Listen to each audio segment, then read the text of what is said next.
I should probably put my glasses on so I can see. 5:05.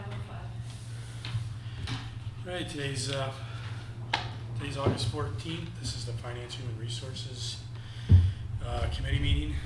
It's about 5 after. Cecilia Walsh-Russo will not be here today. I hope she's enjoying her time off. I'm here, and Council Member Don Matheson is here. Did you have any changes or any issues with the minutes? No. Neither did I, so they can go through. Okay, topic A is Board and Commission's appointment for the Environmental Board. It's Hannah Gilland. I have no issues. You have any issues? No. Welcome aboard. Boards and Commissions to the airport, appointment to the Planning Commission, Mark what is it, Palmeter? Okay. I wasn't even close, I apologize. I have no issues with that. Do you have any issues with that? No. Okay. And then Boards and Commissions, appointment to Public Arts Commission is Catherine Bashaw. This is like, I like names like Smith and, I have no issues with that. Do you have any issues with that? No. All three of those to me can go up to the consent agenda. Welcome aboard and thank all of them for their volunteering. Appreciate it. Real estate, permanent easement for Parks Street water pressure reducing valve. Is that Chris going to talk about that? Yes, so this is an easement that we need for a new pressure reducing valve related to the water main that we install on the street. We have an existing valve there now. It's being replaced as part of this project. And we need a easement to install this new gear and valve and get it out of the roadway. We actually had the landlord actually already signed the easement and was good with it. So it's basically, I guess, formality to get approval from council. And this repair is going to be in the next few budget years or this year or? It's designed being completed now, would be submitted to the Department of Health for their review and approval here soon, and we hope it would bid. I'm hoping soon, very soon, in the next couple months. Okay. It's part of the overall water system upgrade, so it's funded through grants and the zero interest loan. Yes. So there's water plant improvements, the tank replacement on the west end, and this project that are all funded by that. And you've already approved that capital project. Okay. I remember approving something about the water. It's been 2022 when we were awarded that. Yes. I believe. So it's been in design. I have no problems with that. Do you have any No. questions? Yeah, I could break through it. It seems fine. Okay, I say we push that up to consent. Operation procedure notice of termination of benefits to surviving dependents of retirees. I've got a feeling that's why Dave is here. Yeah, so we had an issue that came to light last month, and after investigating it, we have determined that we had a surviving spouse who should have been moved up to full premium in February of this year, and that did not happen. So this is a situation where going back, so a year from that date when the death of the retiree occurred, there was no conversation surrounding surviving benefits or anything like that with the family when the death notification was made to the retirement system. And here we are. I've talked to the daughter of the surviving spouse. They had no idea that this is a benefit that they've been getting for free from the city for 30 years. The person retired in the late 90s, and now all of a sudden it is full premium, and that notification did not take place properly from our office. That there was going to be a change after the year. So twofold here. One is a procedure to ensure that this doesn't happen again. And second, want to talk to everybody about what they feel like is the appropriate course of action for this surviving spouse, whether they actually owe the money back, even though they weren't informed of it back from February, you know, or whether we start charging them as of September first. Having had a conversation with them last week initially. Okay, so let's break this up in two parts. Okay. So the first part is you need to do a procedure on how to notify retirees. Yep. Okay, great. Does that need any council approval, or do you need just the? I don't think so in this case, like some policies typically will have council approve. In this case, it's really just an operational procedure, how we're gonna operate. And we're sharing that with you to get your input if you have any, and just make you aware of it, so that, you know that we're gonna avoid this happening again. But it's really an internal procedure that I can work with Dave and issue that. So no council action required on that part. Okay. The other part would require council action if we were to not bill back. Yeah. Get a little further ahead of me. Sorry. That's all right. That's good. It's fine. Do you have any issues with the operation policy? No. Any suggestions? I've spoken to Dave, I asked him to change it or Okay. I said he would. That's fine. Okay, then the second part that we're gonna talk about is should we as a city pretty much back bill, I guess a better term is send them a bill or whatever for the part that they not pay from February to now. I don't know what the usual procedure is there. How does this all work? Well, me personally, I think this might be a bigger council decision than just us for here. I think the council has to weigh in on what they would like to do. I think that would be the procedure, because you're making a total economic decision on the city. So, I mean, if the committee wanted to make a suggestion, we can make that suggestion. So but there's no precedent for this? not that I'm aware of. Not that I know of. Okay. Yeah, it should go to the council for discussion. Okay.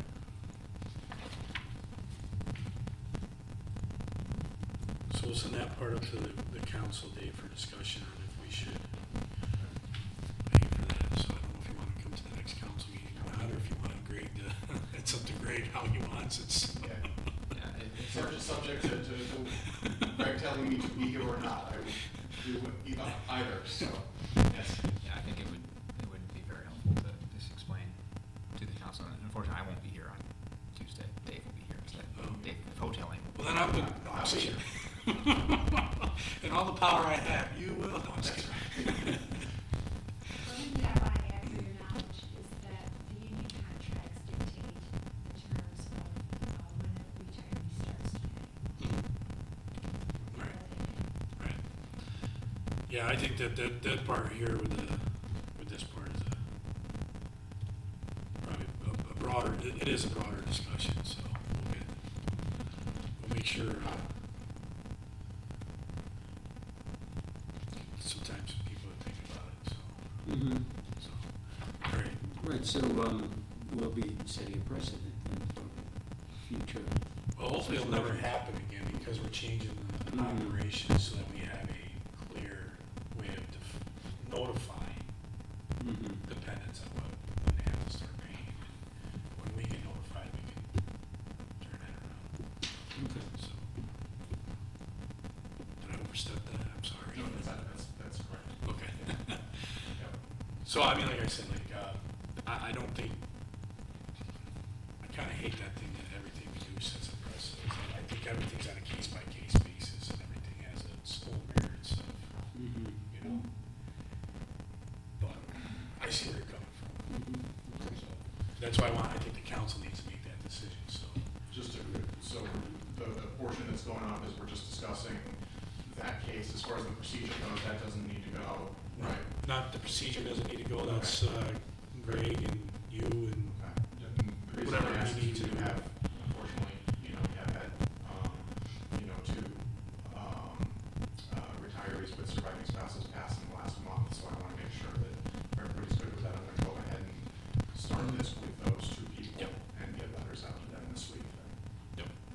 Yeah. And then we're just discussing on this individual case, individual list. what we should do. Talk about it Tuesday. You know. Yeah. Sorry. Okay. So that part, we'll go to discussion agenda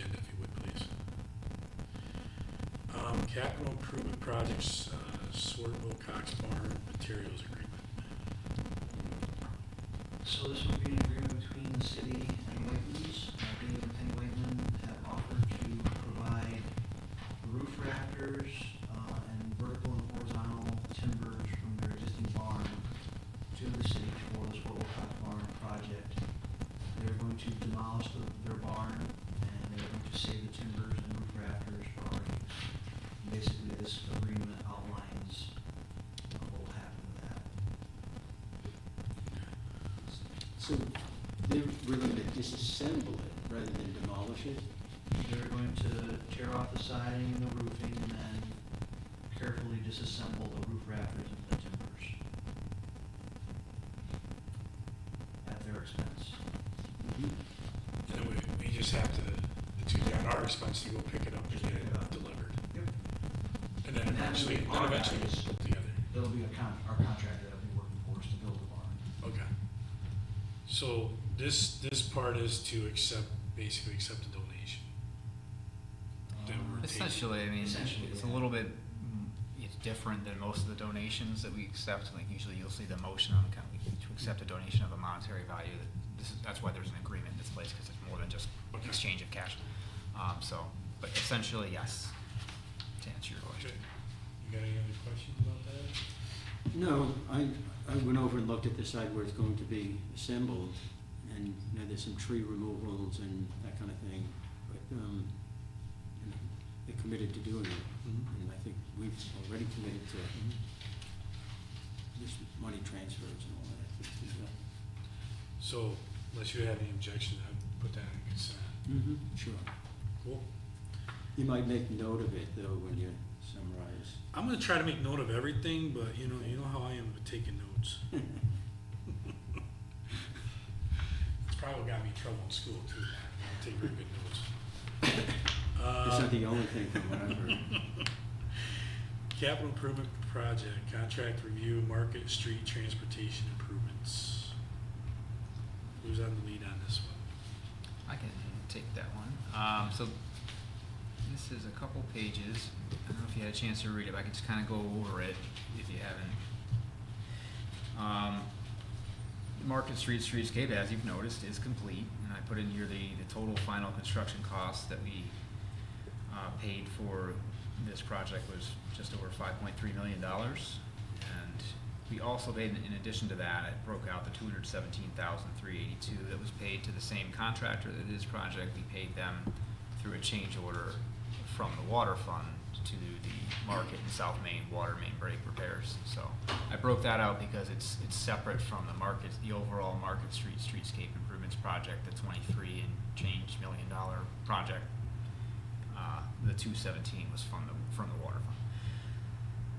The improvements, the streetscape on Water Street and a little bit on Chestnut Street Extension are nearly complete. We are discussing tonight, later on in this item, a change order to the electrical contract that will allow us to finish the installation of the decorative street lighting on Water Street and all throughout Water Street, Chestnut Street, and the transit hub itself. So there's not a whole lot left to be done there. I would think within a month or so, once that change order is approved, I would hope that things will be done. I'm looking at Chris in case you think it might take longer, but the Water Street, there's not a whole lot left other than the lights, right? Yeah.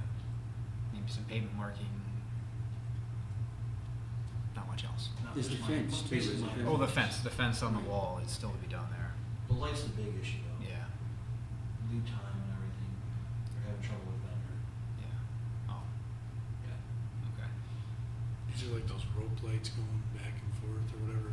Yeah, there will be decorative lights, poles and fixtures, and then there'll be the string lights, catenary lighting as they call it, goes across Water Street in like a zigzag kind of pattern of some sort. So maybe it'll be longer than a month if there's an issue with delivery. Okay. So there's going to be events on Water Street. Hopefully. Will this be, hopefully? I know that Jim Seymour was kind of waiting to see what was happening with the lights. I think he wanted to have, a finished street, everything looking really nice to have the first event. I don't know how that's going to work out. If we have a further delay, we'll have to talk with him about it and see when he wants to do that. The events that council had track those. I know some of the dates that were listed that were approved have already passed, and they didn't have any events. I think he's been waiting for a complete street to have the first one. So, at this point, given we're in August, midway through August, It's unfortunate we got delayed, but that's the way It's of a the world. large, vendor that's, sees us as a small little paycheck. And they're being not responsive. And we have to work with this vendor because we have the Buy America, BAC requirement on the project. Buy America, yeah, Buy America, I've got some stuff on that too. I can move on to that actually while we're talking about it. This is actually the top of the second page, but the change order, you're aware of our change order policy. We've brought a number of them through this committee where it's still within the project budget, but that particular contract, in this case, the electrical contract with A. Trefson and Son, is to issue this change order, which is $52,000 or $54,000, would put the overall cumulative changes on the electrical contract above 10% of that original contract amount.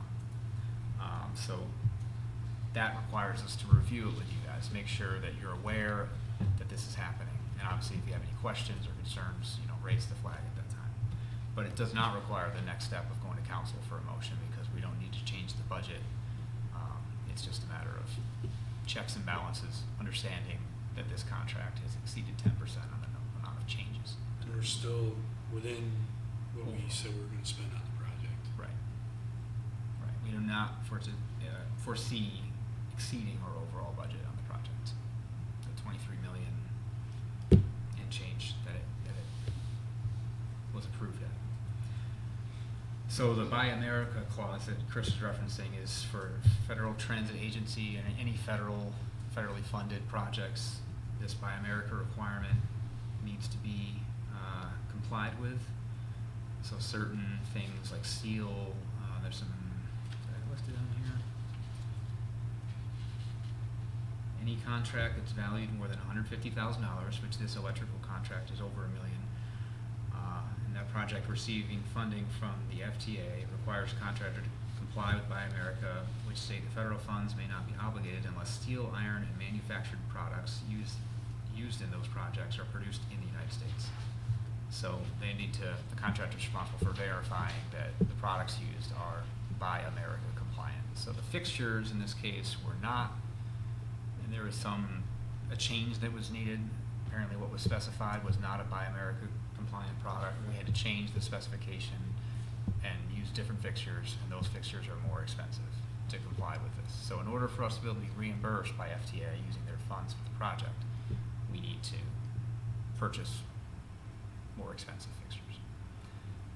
So that's what ultimately results in this change order is $54,000 in material costs plus the overhead profit is included in that to make sure that we get reimbursed.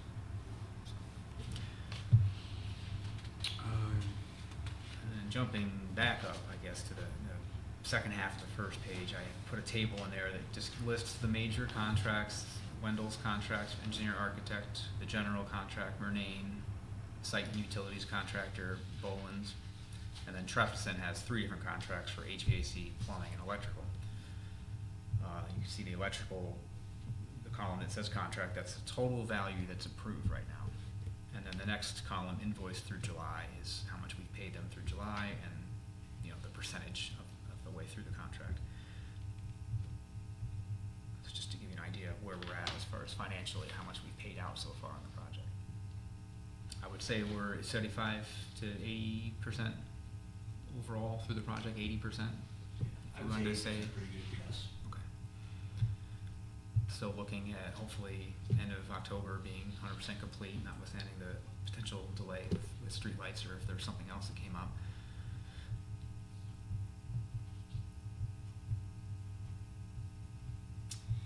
So only 56% of the HVAC stuff is done in that building?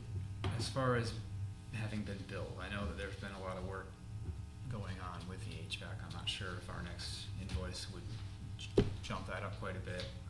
Not as tuned into the every daily tasks going on as to say if they're behind or that's just the process of things. I mean, you look at the bullets just above the table as far as things that are coming up. I'd imagine that the, I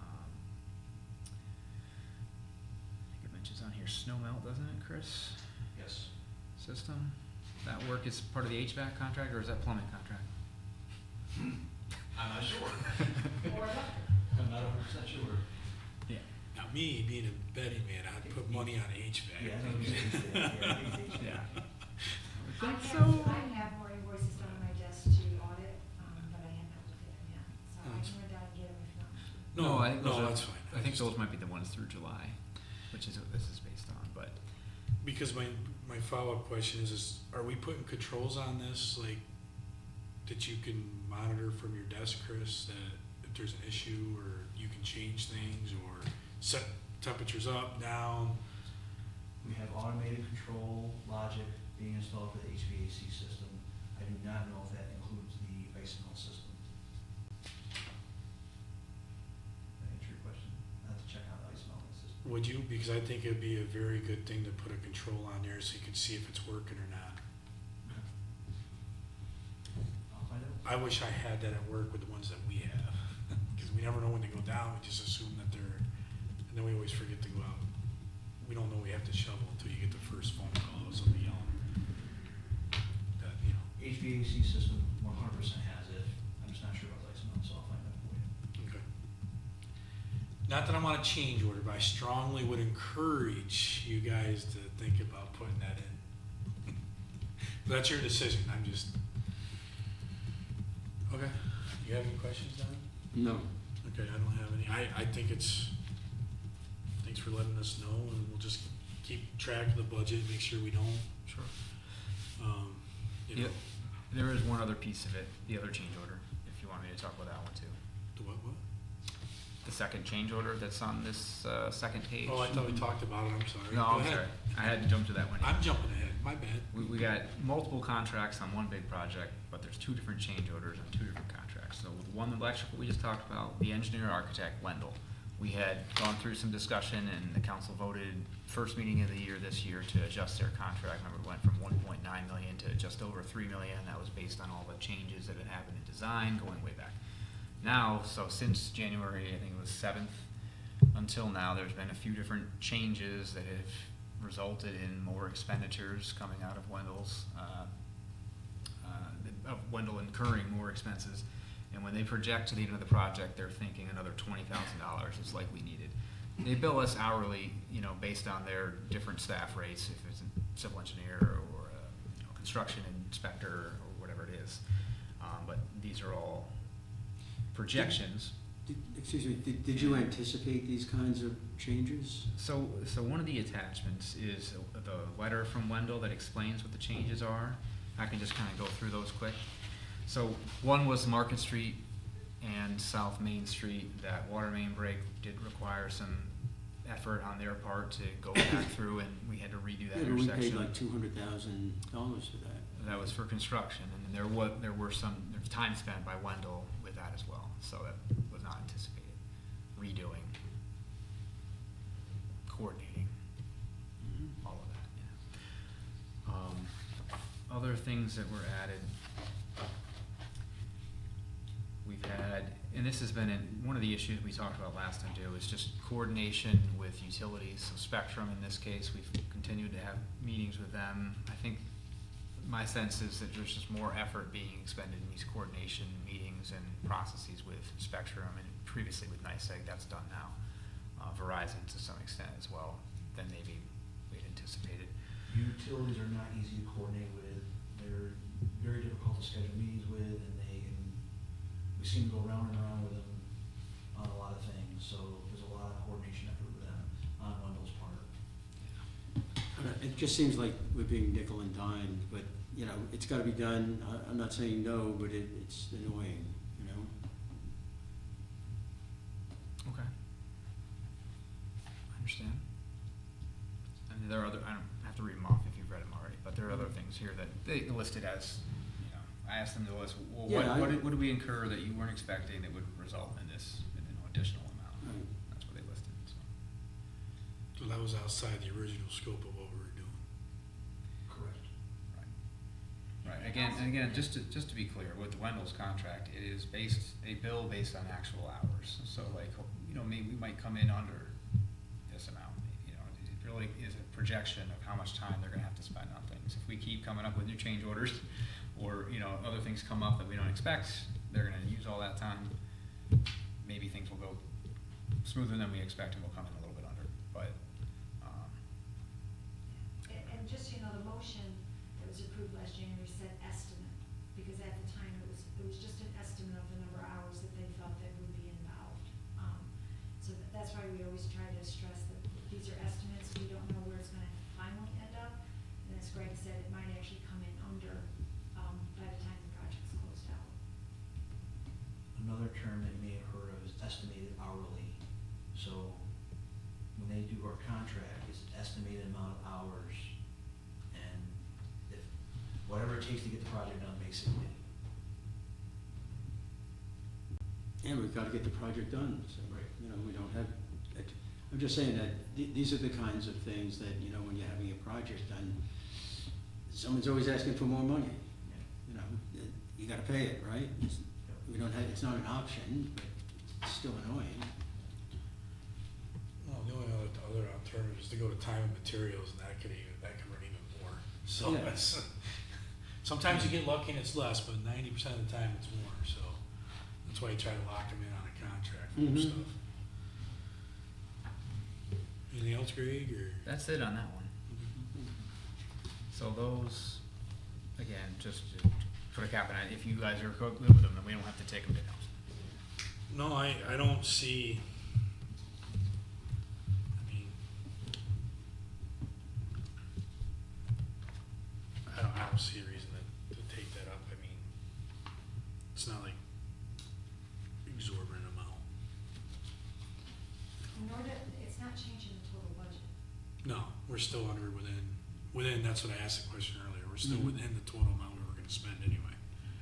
So, I think, you know, Yeah. okay.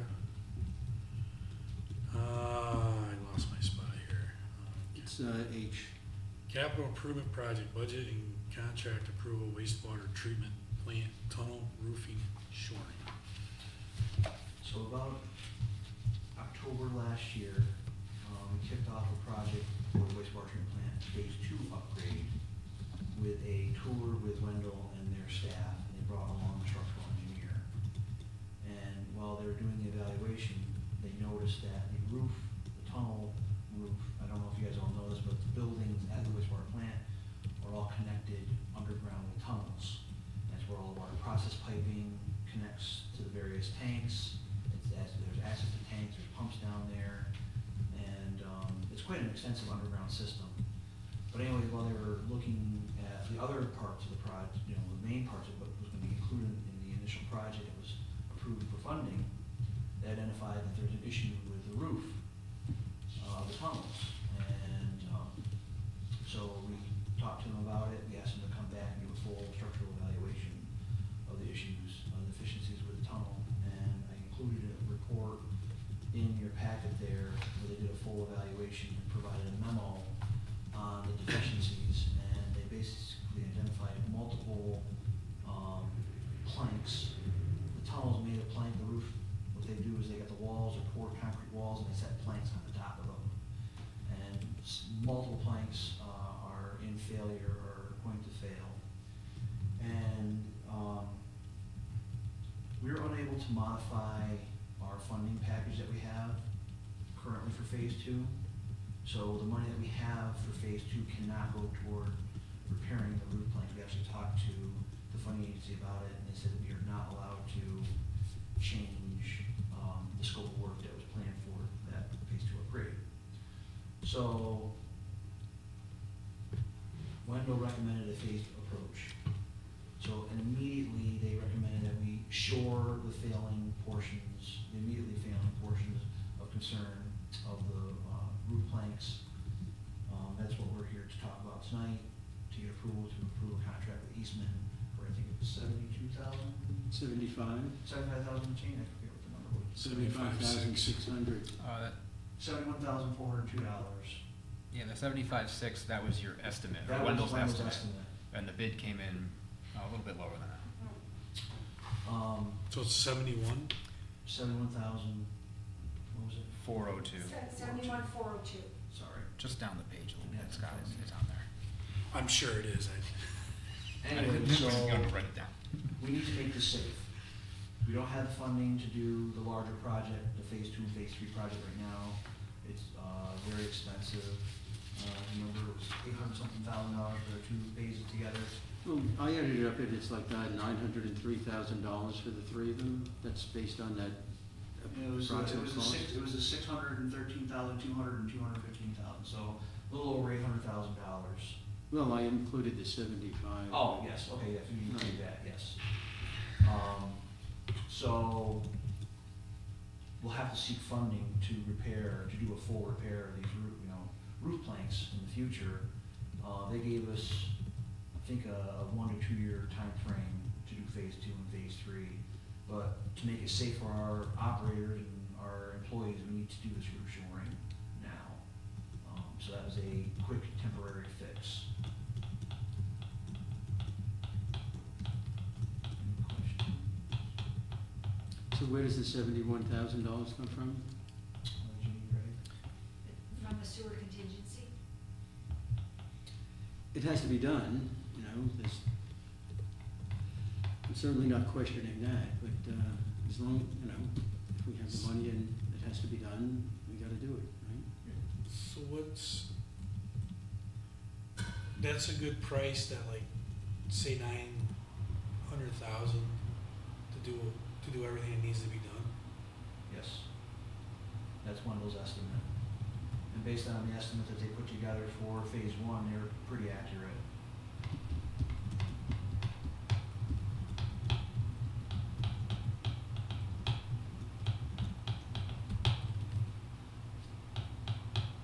Jenny. Isn't this what a bond would be for, is like an emergency repair like this? Well, we could issue a bond authorization for it and to do the whole project. But I think what Chris is saying, and correct me if I'm wrong, we may have a future opportunity for a phase 3 for the wastewater treatment plant and get this grant funded. Right, so there's a grant possibility related to repairing this. It would just be a new grant application. And if we didn't get a grant, we may be able to get a 0 interest loan for the repair. Whereas if we bonded it for it now, I don't know what the Yeah. interest rates are. So we don't, Where We where can't would get a the zero zero interest interest loan loan now. come from? Where would that, the state? If we were awarded the project through EFC and got partial grant, usually, the EFC loan would also be 0 interest. And it's state money? Well, it's federal and state money, yeah.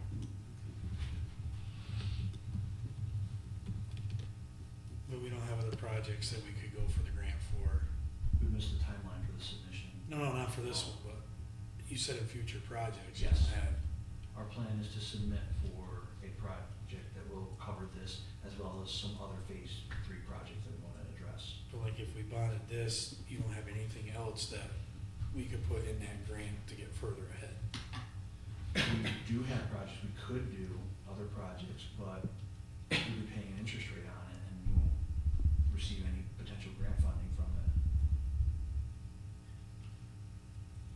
Which I get, but we could use that grant for other things. Well, not And exactly. if you got other projects that are eligible for that grant, you see what I'm saying? Depending on the scoring and the grant program, like, it's hard to say, like, I think this would help a grant application, an issue like this, as far as getting funding. It certainly wouldn't hurt it, especially if we're combining it potentially with collection system improvements based on the I&I study, if that's what you're thinking. Yes. So it might help the scoring, it's hard to say. But certainly the 0% loan, if you're gonna borrow for this and use grant for something else, a 0% loan rather than bond. We couldn't just, I don't know, say snap our fingers and get that. I think there would be a timeline for application for that as well, right, Chris? I don't think we could get that in place to do those. If you're asking, should we consider jumping for the whole thing right now? I don't think we can get all that together and get it in place quickly enough, Chris. Am I wrong? No, it would not be quick. budget as opposed to being able to get this done in the next couple months. Yeah.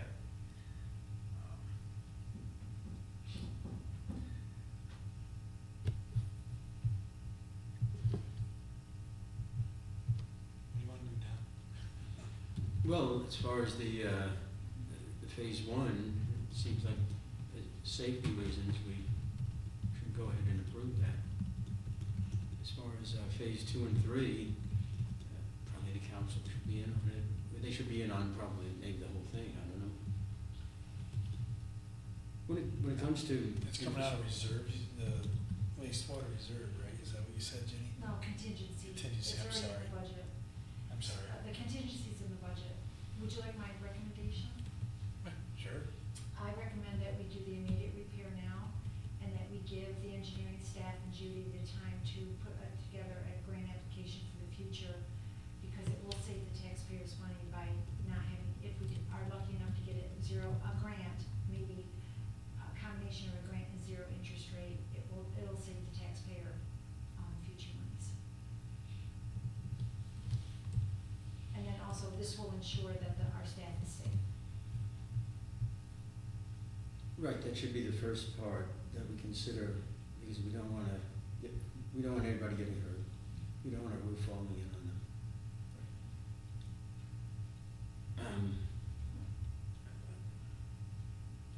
I would throw it on consent, just to get the safety, but I don't know if they're gonna have questions. I don't have a problem with that. That's okay with me, the consent. And I think, Ginny, your proposal there, your plan is the way to go.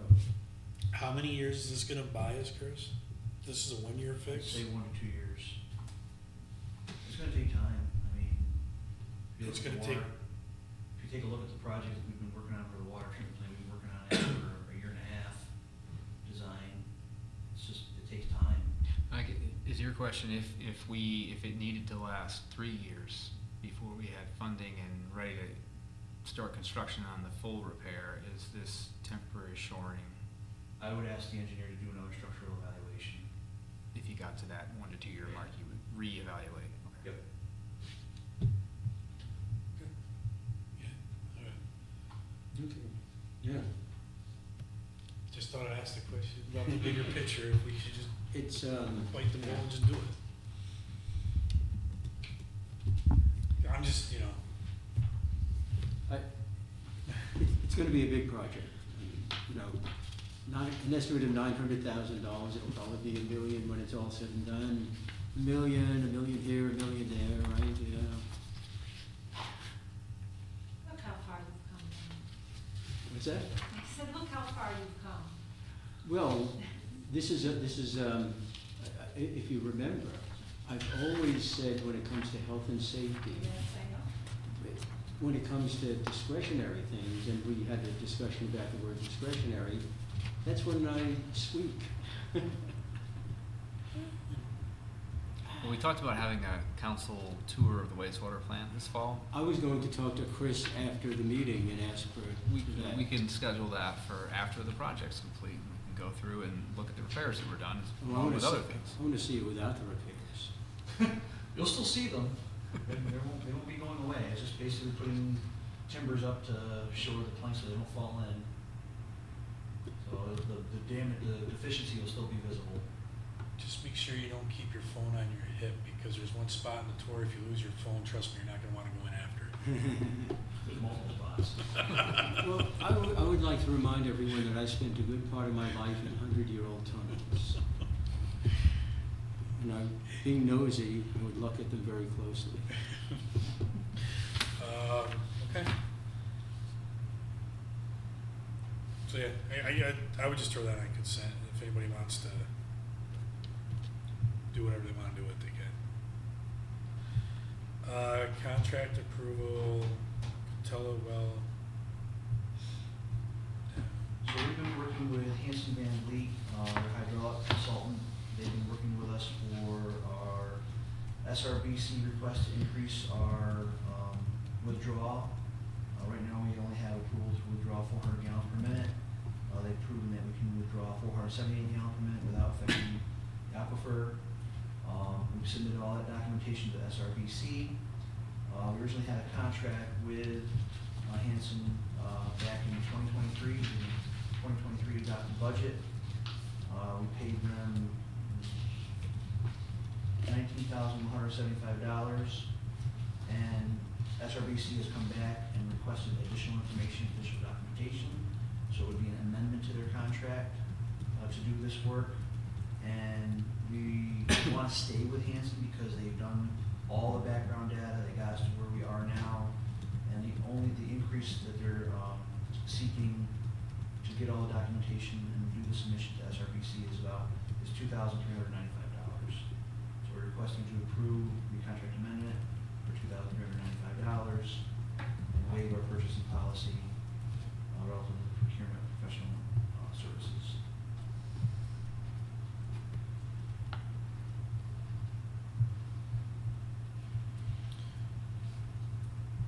Got any issues with that? Questions, comments, concerns?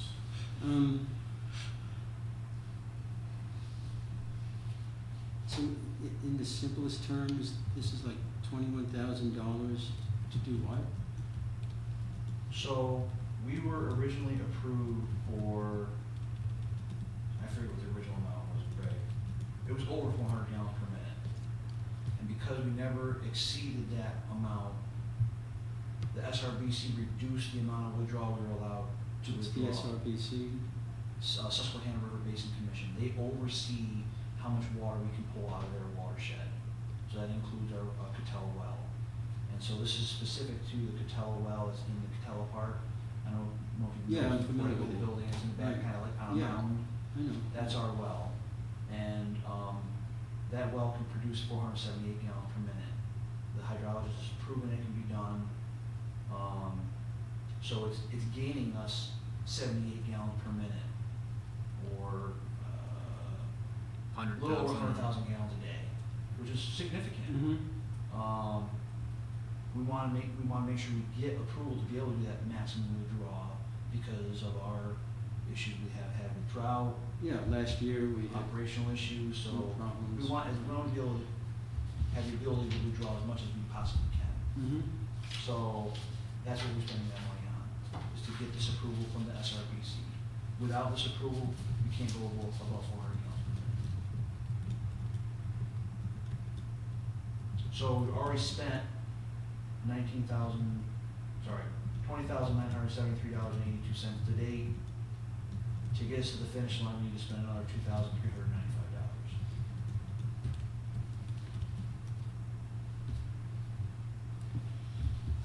It's another thing we have to do it, right? I went out to the reservoir yesterday and I made an estimate. It looks like it's down about 3 feet from below the spillway. We measured it yesterday and it was 24 inches below the spillway. Oh, so I overestimated. Well, it's pretty good without measuring. Yeah. You're in the ballpark. I did jump in there. No. I don't know how much it increased from the rainstorm we had yesterday. It must have. Right, I done was something. there early in the morning before the rain. Yeah. So, I don't know, I just was trying to estimate it and, It's not bad. You're only a foot off. yeah, a third. I'm good with that. I think we can throw that up on consent. Yeah. If anyone's got any questions, they can ask.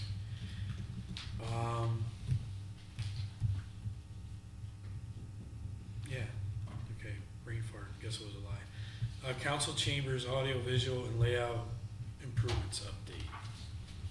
Carrie, let's take it away. My favorite part of the meeting, but I get to talk. So. Okay, as we're you- adjourned. No. Yes. You said it must be true. We've been exploring over the past couple of months, if not longer, for a solution that will be, not only expedite our meeting process, make them more accessible, but also enhance the entire meeting experience. We have researched quite a few, spent a lot of time going down a lot of rabbit holes. We've identified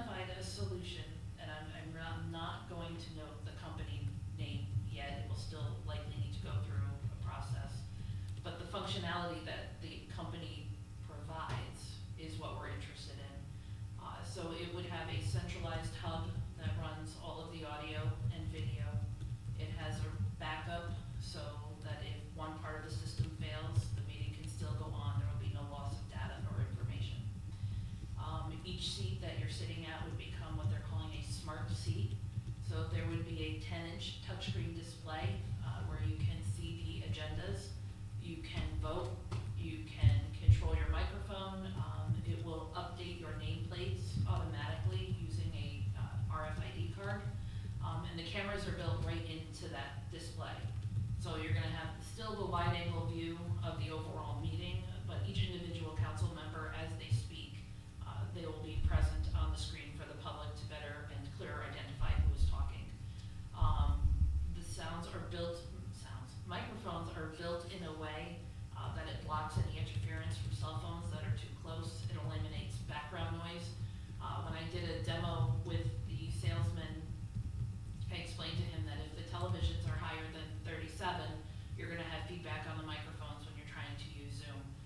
He was using his speaker directly next to the microphone, and there was no feedback, there was no issue.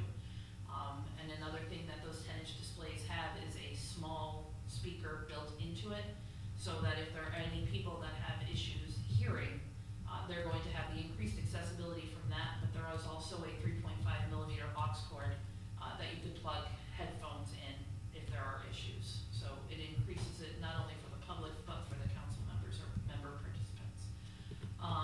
We can send presentations, we can have built-in remote speakers or any other videos to everyone's screen. That will also be able to stream to what they're calling public displays. So that would be visible, everybody in the audience would be seeing everything that you guys are looking at the same time. It would run votes, so instead of a roll call vote that we go through, the voting would be opened. You would push yes, no, abstain, and it would calculate it, and it would display it up on the public screens for everybody to see how everybody has voted. Badge sign-in we talked about, the accessibility similar to what we did here with the auxiliary ports in the front row. It would have a small personal amplifier. They're recommending 2, but it would have a personal amplifier that the user would be able to use, plug their headphones in, hear all of that, and on-site training. They fly someone out to teach everybody how to use it and become comfortable with it. So the initial price tag on it is expensive. This particular system is looking in the $120,000 ballpark range, but that is an initial expense. After that one-time initial expense for your equipment, your training, and your annual software license, it will go down. Their premium support package is about $5,000 a year. So after that initial is done, we'd be paying about $5,000 a year. This quote does include a meeting manager software. It includes all the voting and discussion modules, everything that we would need to allow that to happen. And I feel like I'm missing something. It would take it off of Tyler's, Takes it off of the Tyler, which, it's about 10,500 per Yeah. year. so we reduce our Tyler cost. Meeting manager minutes. That meeting manager, that agenda manager I mentioned, that's all built in. Pretty much sums it up. Yeah. So that's kind of what we're exploring now. It is a big initial price tag, but like I said, that support license after the install is what we're looking at. They had disclosed that we may not even need the premium support package because they will never leave you hanging. That extra support package just kind of expedites your ticket. It's almost like a front of the line kind of pass. So Like the airport, we don't have to go through this line, you go to this line. it's like pre-check, yeah. It's pre-check for IT. So, but we're kind of trying to gauge if, we know it's an issue. Everybody knows it's an issue. This is something that we can do to fix that at a one-time cost moving forward with the lesser cost, so. We've Is- tried a few times, I'm sorry. Oh, go ahead. I was just gonna say, we've tried a few times to as inexpensively as we could improve the issues, and we still have issues. People are unhappy, and, I think if we wanna have something that can be relied upon and be really excellent, then this is the option. Yeah, getting beat up over last meeting when we dropped the audio or whatever happened, I don't, video, whatever. So So we knew there were issues with the audio previously, which is why we had been just recording and then uploading. Prior to that council meeting, I had done 2 other meetings. I had done them using the live stream and everything appeared to be working as it should. But that apparently was not the case. And then after, I was not making excuses, but I was doing what I'm supposed to do and take notes of what people were saying. And by the time I realized that that audio had dropped, it was beyond most of the public comment. But we immediately rebooted the system, brought it back online, and were able to record it, and the remainder of the meeting is online in its entirety. So is this system expandable? So like if we ever did redesign chambers or move chambers or became wealthy as a wealthy could be, and we build a new city hall, that, We can bring it with us. Once she wins the Mega Millions, we'll bring it with us. so what's the next step that we need? Because this is one of the things, I we've been pushing as a council for transparency to have something like this. And what would be the time of, like, getting, like, I'm assuming it's probably not state contract, is that? That's what we're trying to identify. So the city is part of not only a state contract, but some nationwide, I guess is the word for it, cooperative purchasing agreements. So I've sent a list from the purchasing policy to the sales rep, hey, this is who we belong to, are you on with any of them? But it's more of a double checking, because I may not have used the correct language during our initial meeting, because I'm fairly certain that he indicated they were not. But I also hadn't mentioned any of the more national as opposed to just state. So I'm waiting to hear back from them. They are pretty responsive. I'm surprised honestly that I haven't heard back from them already. But we'll know more then. But otherwise, we would be going out for Probably an RFP. RFP. So we would have to write that, like a spec of what Yeah, we're looking but for. I don't think it would be hard to write the RFP because we know what we want. And so if we go out RFP and we give them 2-week response time and things like that. And this was one of the things that I had mentioned at the Tuesday night meeting as far as putting more money in the reserves for the IT section. Having this project in mind for it. I think we should consider this as part of the overall budget for next year. And, it shouldn't be considered separately, it should be part of what we're doing for the budget. Do you have and I'm not meaning this to be argumentative, please do not take it that way. Do you have an alternative solution that we could explore for increasing our audio? What I'm saying is that what we should do, if the council decides that they want to do this, then they should consider it in the context of the overall budget. And the only thing that I want to say to that is, I understand that, but I would still want to treat it as a capital project, because It is a capital this is an project. unordinary expenditure. So it would be a transfer to capital project, or we could set up the reserve, and then just create the capital project, saying it's going to come from the reserves. So, I kind of disagree a little bit. I think this is something that we've been pushing for a while with all the issues. And I understand where you're coming from with the budget because we're in the budget process now. But if you could find, if it's like on a state contract or, we use Sourcewell up at work. I don't know if that's like what you're talking about, but, and if we could do it, I would try to get the ball going a little bit quicker. Well, why don't we just put it on the discussion agenda and see what the council says? We could do that, but I was gonna ask if we could, I don't know how far in the process we are. Is it premature to speak about it at a council meeting so they know what we I say we, but what you guys kind of found and Yeah, what you're leaning towards and. we could go out to bid or RFP without council approval to get an actual number and be Right. certain of it. Or given we already have an actual quote from a company that certainly would bid on that, we could go to council and discuss the overall budget is about this much. We may still need to go through the bidding RFP process, but is this something the council wants us to do now, or do you want us to just consider it in the budget process as downstairs? we have to kind of keep the number,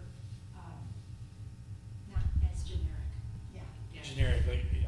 say like 150,000, like. We're talking a budget for an IT audio-visual upgrade of council chambers, and we can talk a little bit about whether we want to do some physical changes too. But we'll talk about that generally as like, do we want to establish a budget and move forward with and fund this now, or do we want to wait and talk more about it in the budget process, but not talk about the specific company, because Yeah. Right, no, I think that that's what we're probably supposed to do, because the council, we were pushing at it for a while, and I understand where Don's coming from about in the budget, because we're in the budget process, but this is also something that we started like a year and a half ago, because we know we have the problem, and we've been telling the public we're gonna take care of it, we're gonna take care of it, we're gonna take care of it, which we've tried. We've tried everything under the sun, and we just know our system just can't handle it anymore, like it needs to be fixed. yeah. So just to add another, consideration, do we want to consider some physical upgrades to the room to also enhance the experience that we could do in-house or could contract out, save a lot of money than doing an in-house thing, but it would take longer to accomplish versus if we contracted it out. It seemed to be the time to do it, have a completely upgraded council chambers if that's what we want to do. Kerry, I know you put a lot of effort into this, but here's one of the things that I don't like about this. The idea of having a screen in front of every one of the council members. I like the idea that we're looking at each other and talking to each other rather than looking at a screen, and people's eyes naturally gravitate towards a screen. And in my opinion, one of the good things about this room is that we're looking at each other and talking to each other. I have no objection to improving the audio and video and all of that stuff, and especially for the people who don't come to the meetings but want to watch it online. But as far as electronic voting and adding, where we're looking at the images of each other on a screen, I don't think that's helpful for the kind of work we do here. I think that's a negative, and I'm speaking frankly. And I understand you put a lot of effort into this, and I appreciate that. As someone who, used to make my living by talking into a camera and people would watch me on a screen, to me it was very refreshing where we talk to each other. That's my opinion. You'd still be talking to each other. The screen is a small 10-inch display that would only contain the agenda or the meeting materials, which people typically have in front of them anyway. It might actually even be less of a distraction because they're not bringing their personal devices. They're not sitting up in front of them like this. It's a smaller display on a smaller scale. The cameras, so the New York State law is pretty clear that the only people that need to be on camera are those that are elected to conduct the business. So the aides and the mayors, we call them in our office, and I'm sorry, but the aide and the mayor. So from there, they can't identify who's necessarily speaking. This is a better compliance with that state law that says they need to be able to identify who is talking, what they're saying. So it's kind of not only bringing the information to, how many times have people forgotten to bring their agendas, or they have forgotten to bring, or where are we on this page? We would have the ability to control and direct them directly to what we would like them to see, so they have the same information to make a better informed decision if they want to review the information more during the discussion. Thank you. If you don't mind me adding, the faces of the people speaking will also be for the viewer, and not necessarily. Correct. Not necessarily you, so it's more for the viewer. I understand. Yeah, and also, what really intrigues me is the voting. Everybody votes at the exact same time. So you don't go around for the roll call. Everybody votes at the exact same time. And then it comes up. And then the clerk's office will not have to set up for all the different meetings with all the different name plates and things like that, because you're gonna sign right into that screen with your ID. And then whoever's ID gets scanned in there, their name comes up. So it's just it's a much smarter system, and it will alleviate the clerk's office from doing a lot of manual work. They no longer will have to print out all of the materials and things like that. I think it's just it's a smart system. Smarter system. Ginny caught me laughing because when you said smart chair, I thought about 16 different jokes right there, so. Oh, let's hear one. It's not your chair tonight. Well, I'd have to pick on myself. I mean, I can help. I would like to see if you guys could bring something up to council and discuss this, and, because I'd really like to try to get this moving forward. And like, you know, I understand Don's concerns, I understand where he's coming from, I'm also looking at the two and a half years of people jumping up and down. Then when we did Zoom, everybody really liked Zoom because everybody was watching what we were doing. Zoom meetings to me are hard. I'd rather be in person like this, but if they can still have that capability and we know that video is going to be there, we're not going to have issues with it. I think, to your point, Greg, my thing would be, do we look at the council? Yes, but I think that might be chambers and upgrades and stuff. And while it might work, like you got your audio here that we know we got to get done. That's why I was asking, would that be able to be expanded on if it needed to be, if we're doing something? And we can still have the separate conversation over here. What do we want to do with chambers? Where do we want to go? What do we want to do with, you know, are we going to blow this wall back and go all the way back and make this a bigger room and figure out what we're going to do with the rest of our DPW that sits back here with this building or whatever? I agree with that too. I think we gotta, you know, it gets real tight in here sometimes, and then there's other days that it's kind of like this. It's just the council and like it's city staff, which I'm glad we're that entertaining for city staff to come to. I'm glad you guys come, because that'd be really bad to have just a room with nobody in it.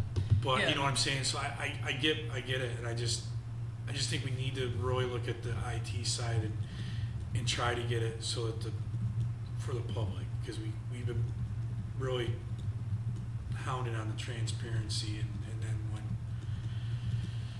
you know, it always seems that the technology seems to always fail us when we have a topic that we have turnout for. It just doesn't, it's nobody's fault. It's just we have an old system. So, but now getting off my soapbox, I would just say let's, you know, have a discussion up at council, and, you know, like like I said, I think the other part of the upgrades is a bigger thing, and we're gonna have to budget more, and, you know, I think that's gonna be a bigger conversation. It really depends on what type of scope of work you want to do. We've had conversation internally, and again, this would depend on if we want to do this work in-house with the staff that we have. It would take a much longer period of time than if you hired a contractor for 5 times the cost. You know, state prevailing wage is a great thing to sometimes. come in and do it. But if we were able to relocate council chambers temporarily, you know, the meetings would have to be held elsewhere, maybe down at the Brenner Building, wherever it may be, Foothills. The heat will be fixed by then. But if we were to do that and do the work in-house, we've got some other projects, you know, improving the bathrooms, upgrading the bathrooms upstairs, upgrading our conference, not really upgrading, but just You're not gonna configuring the entrance. you're not thing. gonna take out the big toilet where you can sit up here and take the thing. I don't think we should. Somehow you will have it there. I like that Even if antique it's thing. pretend, you can make the noise Make it a. yourself. Gene can do it. Sound box in Gene there. Gene can do the sound effect. Oh. It happened again. The meeting's over. My computer died. So where was I? If we want to use the existing footprint, not expand back in there or Right. make it bigger, and that I'm not sure. You know, the number of times we have huge turnouts. If we can anticipate that and schedule it somewhere else, if we're looking for a public hearing, or maybe if we have a better audiovisual, more reliable system, more people will tune in, and even if we can't squeeze everybody in, we know at least it's recorded. So if we were to decide, let's keep it with this footprint, and we wanted to do it in-house and save some money and do it for $15,000 or less materials cost, and not counting our time and labor, and stretching that out over a period of months, then we could do that, and it wouldn't be a huge cost on top of the 120, 130, whatever it is we're looking at. Obviously, the other alternative is to stay inside this footprint, but hire a contractor. We'd have to draw plans, specs, all of that. It would be a different expenditure of labor. It'd be more Chris's engineering folks, and then the construction construction would be a lot quicker theoretically. Although by the time we actually complete it, it might be around the same time frame. And coming back to that, this probably wouldn't happen until the beginning of next year anyway. Right. So it's not out of the question that we wouldn't have to award a contract right away. You know, we could talk more about it. If you wanna look at something much more grander, then that's a bigger conversation we haven't really had, like, I'm not sure what we would do. Well, no, I was just saying, like, I think this would be a good starting point to have those conversations. You know, what are we really looking for? Like, like to Don's point, sitting there talking to each other, is this half-round table here really the most conducive to business versus like maybe we're tables where we're facing each other and talking. You know, kind of like in the conference room the other day when, you know, we were all sitting there talking in that one meeting with the water stuff. You know, I say the other day, but it was almost 6 months ago, but, you know, that was a more conducive meeting to me because everybody was like right there facing each other, you know. No, I think it's a start of a bigger conversation. What do we want to budget to? If you want 100, say we do 150 to technology, do another 150 to upgrades, and then where are we going to get the money? And then it goes to the budget conversation of, or do we know we got to do the technology now, we know it's going to expand, but we're still having the other conversation, well, maybe we do 125 for upgrades, you know, the top end after. So you have your IT as a separate budget versus your, you know what I mean? I just think it's a good conversation starter. I think that's, you know, what are people looking for? Maybe like upgrade those seats out there. They're very uncomfortable. Yeah, we have a pretty good solution to not have to replace them entirely, and basically just add cushions. I mean, Yeah. simple enough. Right, yeah, But that's, I think that would make a big difference for people. I mean, you know, I don't know what do you how- think, Ginny? You're usually sitting over there. I don't know how you guys sit on those for as long as you do when we're up here. They're fine for me, I'm sure, so. But, yeah, no, I'm good with, if you, I mean, is it too early to maybe for the next council kind of come up and talk about this and get the bigger conversation going of, do we wanna just do this? Do we wanna do this as part of a bigger project? Do we wanna do this? Are we gonna put in this budget coming up, or are we gonna say, we're gonna go through this year and we're gonna try to find out the funding and at least get this part of it going as we're discussing the other? Is it too early for that? I don't think it's too early to talk. Just give the same, Same kind of Spiel. presentation, yeah. Yeah. I'll laugh again when you say smart seats. Don't look at me this time, Jenny, because I'll first start laughing. Well, the reason I looked at you is because you started to laugh, so. I'm starting to think about the episode of Big Bang Theory where Sheldon was in his bedroom and he sent out the computer. He was talking. Because he didn't want to face the public anymore. So. Yeah, we can have that as just a discussion item, not a Yeah, motion. just a regular discussion item and see what they want to do and give a sense of direction so we know, you know. So, is there anything else for the good of the order tonight? Do you mind if I offer a historical perspective?